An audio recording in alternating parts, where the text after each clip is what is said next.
말레이시아 국경 자경 마을에 서와시라는 청년이 살았는데 단조로운 시골 생활에서 탈피하기 위하여서 그 수도인 방콕으로 가출해 버렸습니다.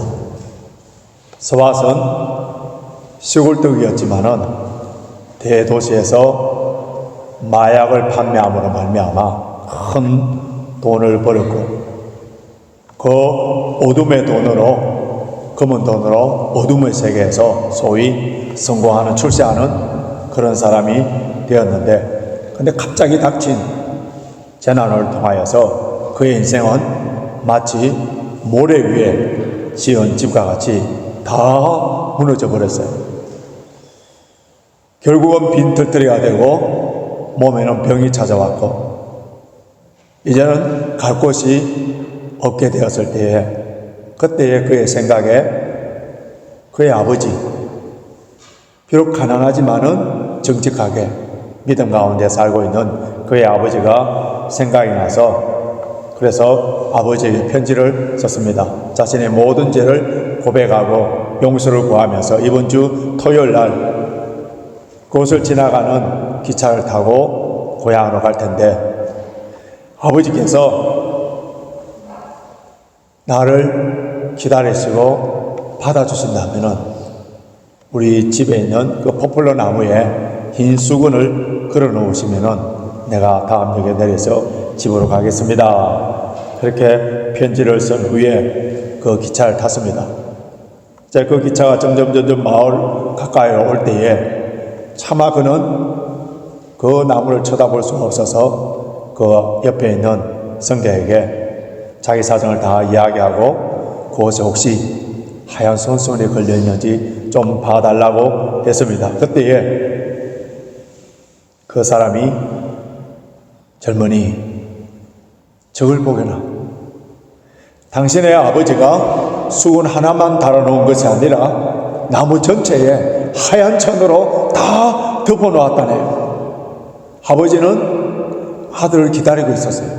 여전히 사랑하고 있었어요. 온갖 죄를 다 저지르고 가출을 하였고, 그 몸에는 모든 병이, 질병이 찾아왔고 빈털터리가 된, 거지가 된 그 아이였지만은, 그러나 아버지는 기다리고 있습니다. 혹시 그 아들이 천 하나, 손수건 하나 때문에 보지 못할까 싶어서 온 나무를 다 흰 천으로 덮어놓은 거예요. 여러분, 이것이 바로 아버지의 사랑, 아버지의 용서예요.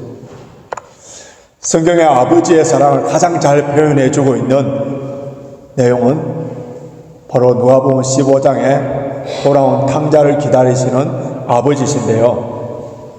이 탕자의 스토리를 렘브란트가 그림을 그렸는데 두 손으로 아들을 꽉 껴안고 있는 그런 모습입니다. 이 그림을 열심히 감상하던 헨리 나우엔이 그 순간에 영감을 얻어서 탕자의 귀향이라는 유명한 책을 썼는데, 이 책에서 탕자의 아버지처럼 자비로운 아비가 되기 위해서는 우리는 세 가지를 갖춰야 된다고 그는 역설했습니다. 세 가지가 뭔지 아세요? 첫째는 애통입니다. 둘째는 용서예요. 셋째는 아낌없이 주는 관대함입니다. 자녀들이 탐욕과 세상적인 가치관에 의해서 흔들리고 방황할 때에 우리 부모들이 애통하는 마음을 가지고 눈물을 흘리면서 기도하는, 눈물을 흘리며 기도하는 자녀들의, 그 부모의 자녀는 결단코 망하는 법이 없는 것처럼 애통하는 마음, 아버지의 마음, 아비의 마음 속에 애통하는 마음이죠. 또 하나는 끊임없는 용서, 무조건적인 용서를 하라는 것. 노인과 바다의 저자이며 노벨 문학상을 탔던 헤밍웨이, 그는 그 모든 부귀와 영화를 누렸지만은 결국 근총으로 자살해버립니다. 그가 젊었을 때에 좀 방탕하고 타락한 시절이 있었어요. 그런데 그의 부모들은 엄격한 율법적인 그러한 신앙생활을 했기 때문에 그 아들을 용납하지 못했습니다. 아들과 단절해버린 거예요. 그가 아버지 품에, 어머니 품에 돌아오고 싶은 마음이 있었지만은 아버지와 어머니는 만나지 않고, 그의 생일날에 그의 어머니가 그의 아버지가 자살했던 권총을 보내면서 이런 율법적이고 용서하지 아니하는 그런 아버지로 인하여서 오늘도 거리에 수많은 청년들이 방황하며 범죄를 저지르고 있는 거예요. 셋째는 자신을 배신하고 떠나갈 때에도 아낌없이 줄 수 있는, 용서해 줄 수 있는 그런 마음인데요. 이런 아버지, 자비로운 아버지, 돌아온 탕자를 가슴에 끌어안는 그런 아버지가 되는 것이 바로 우리의 신앙생활의 목적이라고 헨리 나우니 앤이 이야기했습니다.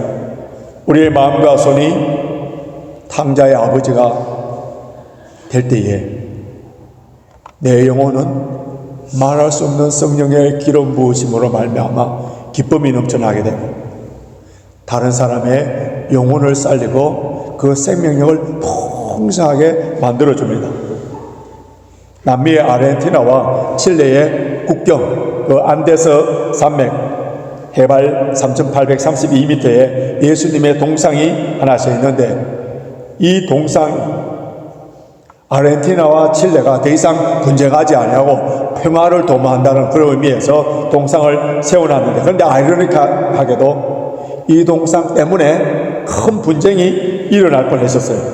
왜냐하면 문제는 이 동상이 서 있는 방향이에요. 이 동상 아르헨티나를 향하여서 예수님 팔을 벌리고 서 있지만은 칠레에서 볼 때는 등을 보고 있는 거예요.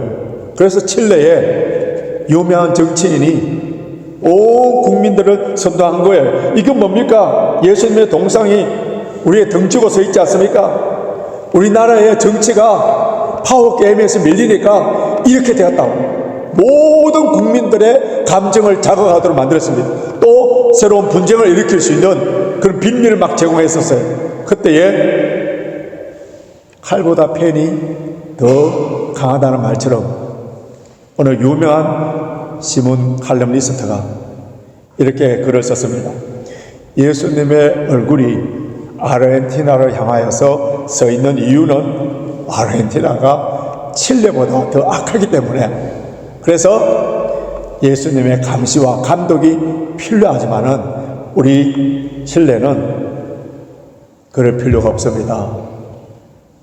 그래서 온 백성들의 그 마음을 누구뜨렸다는 그러한 이야기가 있습니다.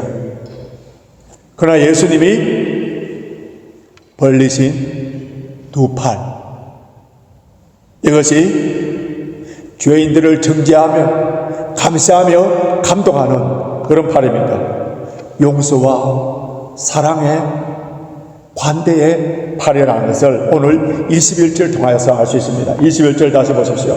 이스라엘에 대하여 가라사대 순종치 아니하고 그것을 말하는 백성에게 내가 종일 내 손을 벌렸노라 하셨느니라. 종일 펼쳐진 하나님의 손, 사랑의 손, 그 사랑의 손이 어떤 구체적인 사랑인지 오늘 세 가지를 나누어서 함께 생각해 보기를 원하는데요. 첫째는 그 펼쳐진 손은 멈추지 아니하는 지속적인 사랑의 손이에요. 21절에서 어떤 내용을 우리가 이렇게 강조를 해야 되느냐 하면은 21절 하반절 보면 내가 종일 내 손을 벌렸느라, 종일에 줄쳐놓으십시오. 종일.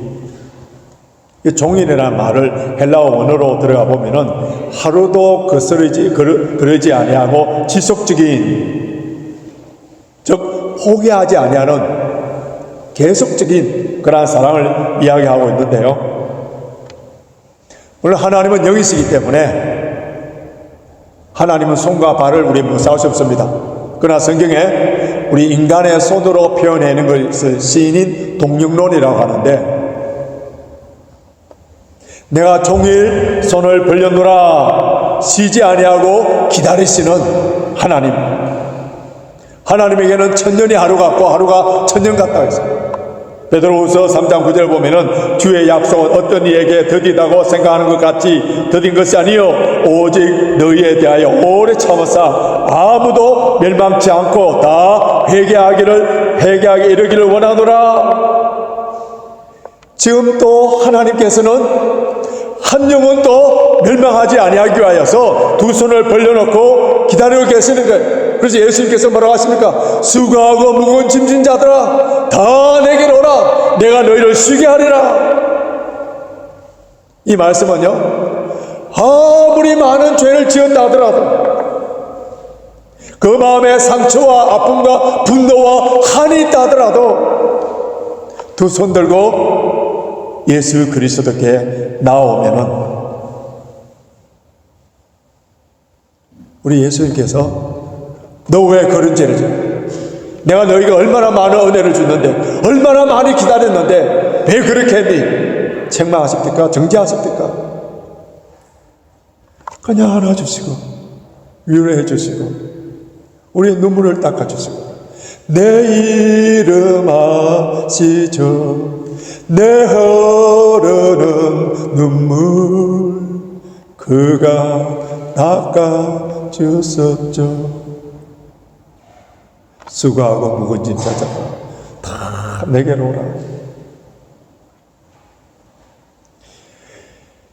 이런 오래 참으시고 지속적인 사랑을 통하여서 구원받은 우리들, 날마다 이런 사랑을 받고 있는 하나님의 자녀들이라면은 우리도 그 하나님 아버지의 성품을 닮아가야 돼요.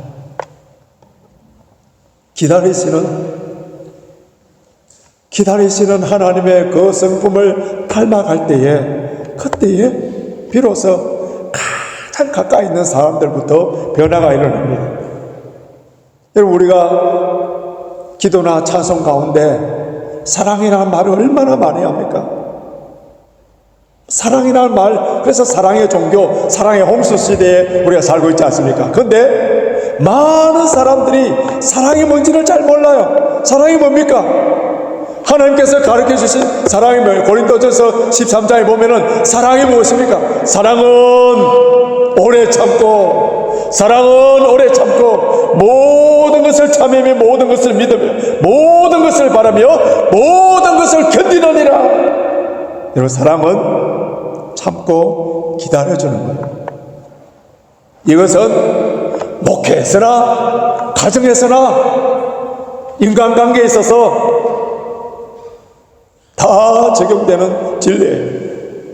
저도 목회를 19년 동안 이 교회 하면서 주님, 왜 내 사람들이 안 바뀝니까? 왜 안 바뀝니까? 기도할 때마다 주님께서 하시는 말씀이 뭔지 아세요? 너는 잘 바뀌고 있느냐? 얼마나 많이 기다려주었느냐? 기다림이 사랑이에요. 사랑하면 참고 기다려줍니다. 사랑하면은 시간의 개념이 없어져 버려요. 먼 거리를 가장 빨리 갈 수 있는 방법이 뭐라고요? 사랑하는 사람과 함께 가면 됩니다. 아인슈타인이 그 복잡한 상대성 원리를 이렇게 간단하게 설명했는데요. 사랑하고 아름다운 연인과 1시간 동안 있는데 1분처럼 지나가 버리고 뜨거운 불 가운데에 고통을 당하는 1분이 1시간처럼 느껴진다. 이것이 바로 상대성이다. 그렇게 이야기한 적이 있는데요. 주님과 함께하는 시간, 성도들과 함께 교제하는 이 시간이 빨리 지나갑니까? 주일이 기다려집니까? 그렇다면은 내가 사랑하고 좋아하고 있는 거예요. 야곱이 라헬을 너무너무 사랑하니까 그 사악한 간악한 외삼촌이 7년 동안 노예 생활을 종살이 하라 했습니다. 그런데 사랑하니까 7년을 a few days, 며칠처럼 수일처럼 지나가더라. 사랑의 하나님은 우리를 사랑하기 때문에 천년을 하루같이 기다려주시는 분이에요. 단 한 사람이라도 회개할 수 있다면 기다리고 기다리시는 분이 하나님이세요. 자주 넘어지고 흔들리고 방황할 때에도 항상 그 자리에서 우리를 기다려주시고 참아주시고 모든 것을 다 알고 계시면서 기다려주시는 하나님, 이렇게 세우시고 다시 힘과 용기를 주시는 분이 우리 아버지예요. 하나님께서 우리를 향하여서 사랑하시기 때문에 오래 기다려주시고 참아주셔서 그 사랑으로 믿음 생활하고 있는 우리들이라면 우리도 인내하며 기다려주는 그런 마음을 가질 때에 사람들의 변화가 일어납니다. 여러분, 조급한 마음에는 절대로 변화가 일어나지 않습니다. 조급한 마음에는 절대로 변화가 일어나지 않아요. 우리가 지금 존경하는 아브라함 링컨, 미국 역대 대통령 가운데 가장 존경받는 대통령이 하지 않습니까? 근데 그가 노예 해방을 하며 여러 가지 일들을 해나갈 때에 항상 진리를 위하여 바른 길을 갈 때는 항상 비판이 있습니다.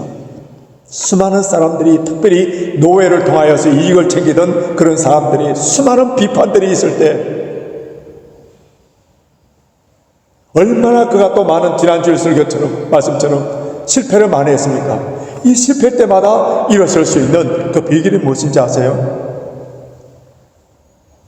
그의 성경책 시편 37편 7절에 얼마나 눈물 자국이 많았는지, 얼마나 선대가 많았는지 희미하게 보일 정도로 시편 37편 7절 여호와 앞에 잠잠하고 참아 기다리라. 여호와 앞에 잠잠하고 참아 기다리라. 그 말씀, 그가 분노가 올라오고 모든 것을 포기하고 싶을 때마다 다시 시편 37편 7절을 펴서 보고 눈물을 흘리고 그 구절을 통하여서 위대한 링컨이 탄생한 거예요.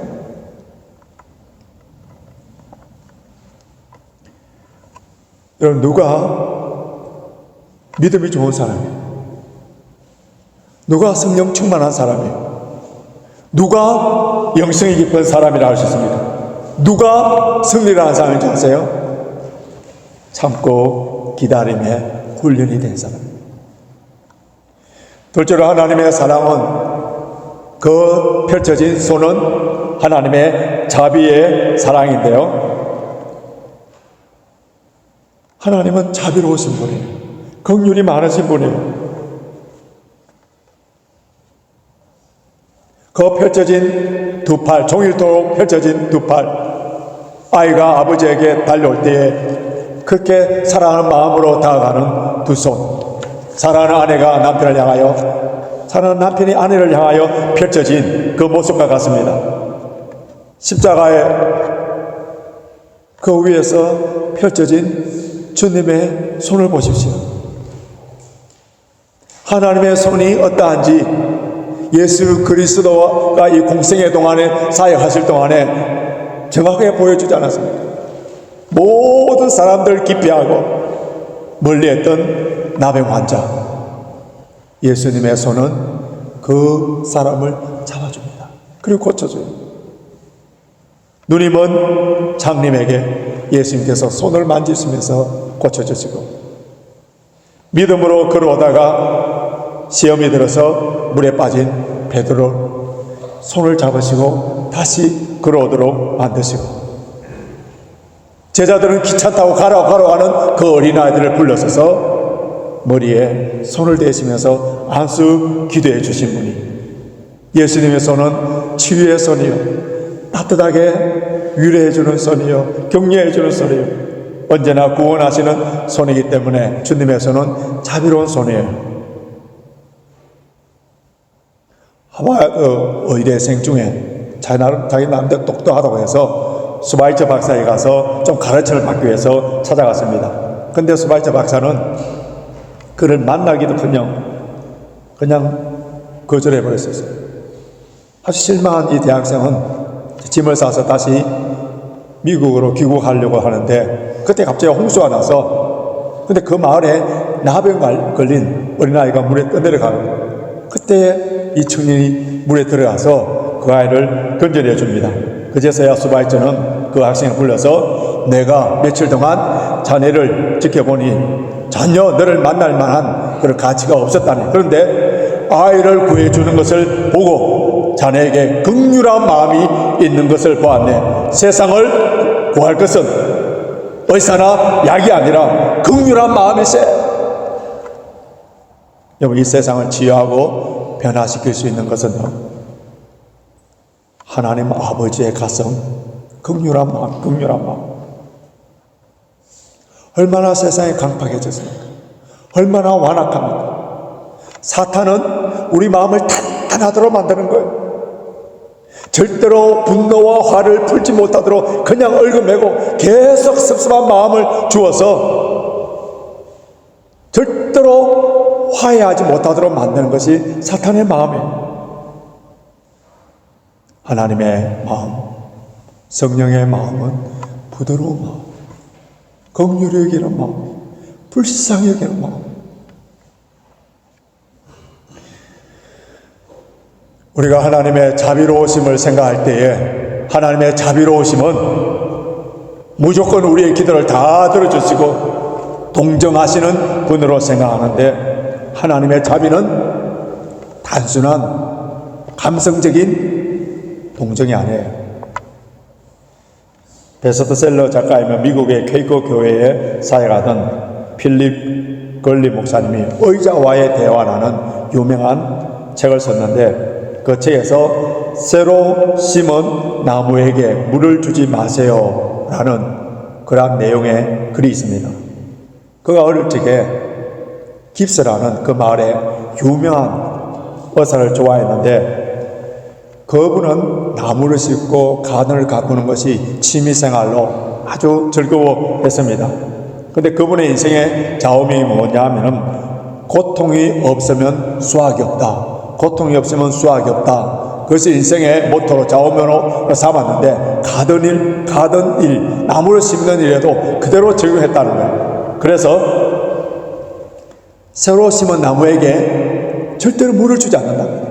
우리 오광길 사람에게 물어보면 그건 일반적인 원예법과 다르다고 할 거예요.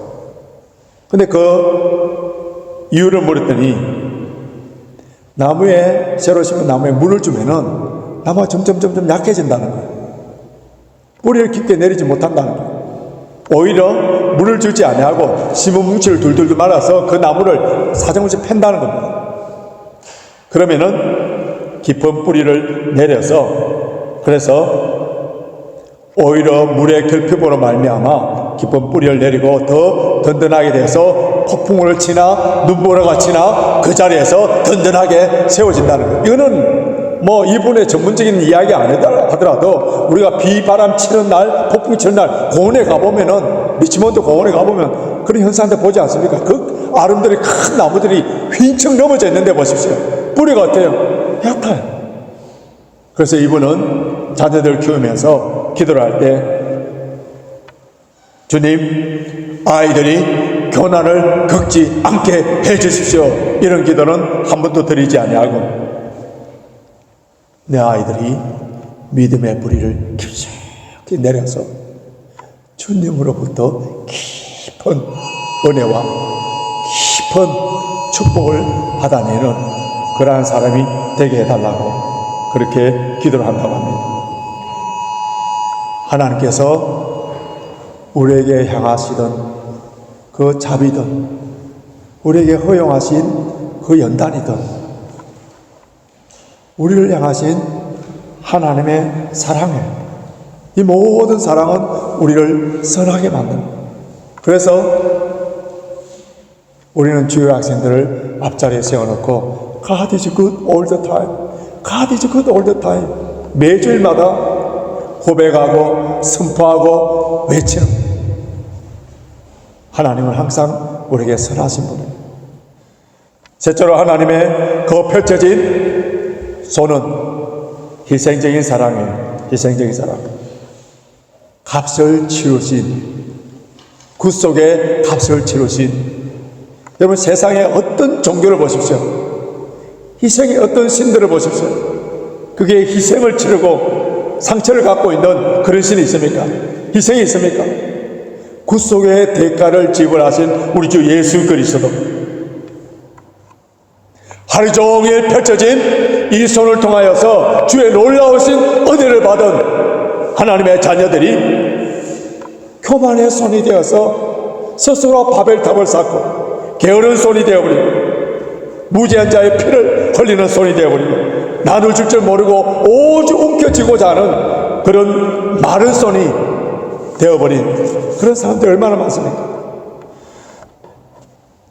저와 여러분들이 하나님의 일을 하느라고 거칠어진 손, 이웃을 사랑하는 일 때문에 못이 박힌 손, 자기 십자가를 지고 감으로 말미암아 굳은 살이 박힌 손, 즉 예수의 흔적이 남아있는 이런 손. 이번에 제가 로마를 방문하여서 아시시의 프란체스코가 사역하고 그 수도원이 있는 곳에 갔는데, 그곳에 가보니까 프란체스코에 대해서 언제 기회가 있으면 한번 설교하겠습니다만은, 그의 손은 얼마나 주님을 닮아가, 주님을 얼마나 묵상했던지 그 손에 예수님의 흔적이 새겨졌습니다. 저와 여러분의 손이 예수님의 손을 담기를 원합니다. 하나님께서는 이스라엘 백성들에게 오늘날 강박한 그러한 심령들을 향하여서 돌아오기를 기다립니다. 그런데 종일 펼쳐진 손을 통하여서 돌아오기를 기다리는데, 여러분 사람들의 반응을 보십시오. 다시 21절 보시기 바랍니다.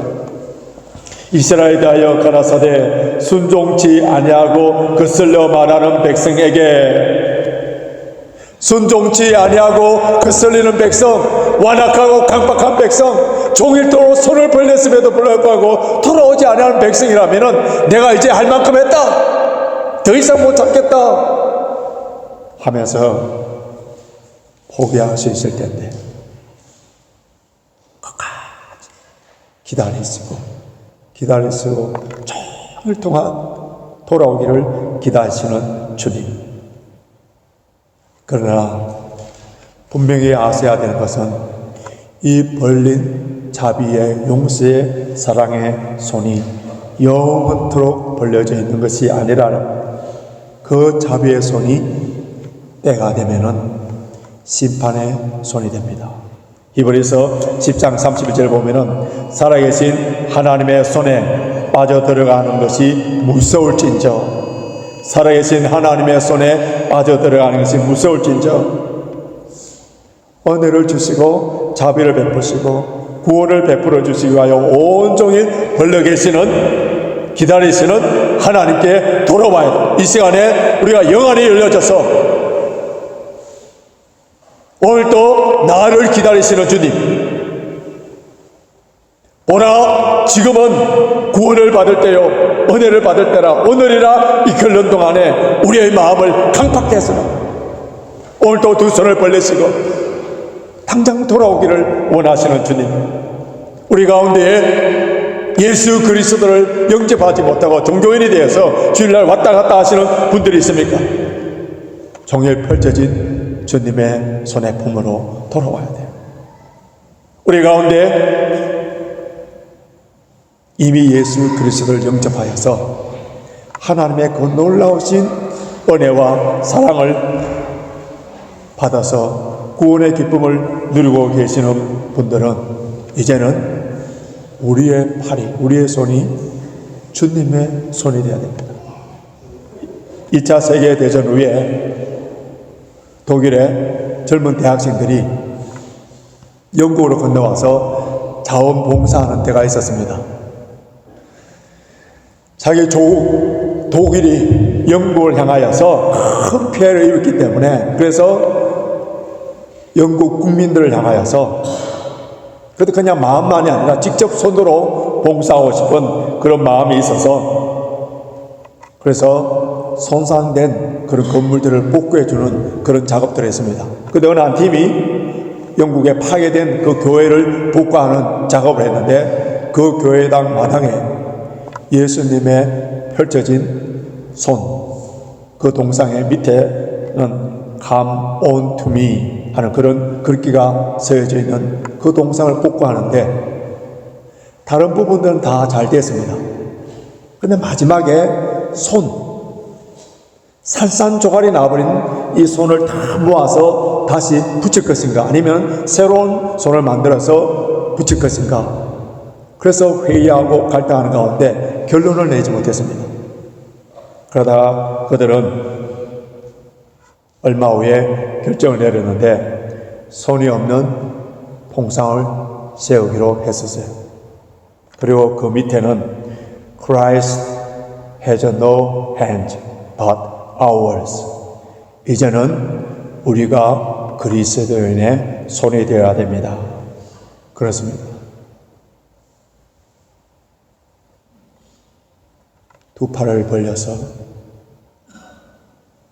지속적인 사랑으로, 인내하며 희생적인 사랑으로 우리를 사랑하여 주시고 은혜를 베풀어 주신 주님의 그 사랑을 받은 사람들이라면, 이제 저와 여러분들의 손이 선한 손, 주의 십자가에 흔적이 있는 이런 손이 되어서 내가 기다려주고 긍휼을 베푸고 자비를 베품으로 말미암아 그 영혼이 힘을 얻고 변화될 수 있는 그러한 손이 될 수 있도록 기도하며 선한 일에 아름답게 쓰임받는 손이 되시길 주님의 이름으로 축원합니다.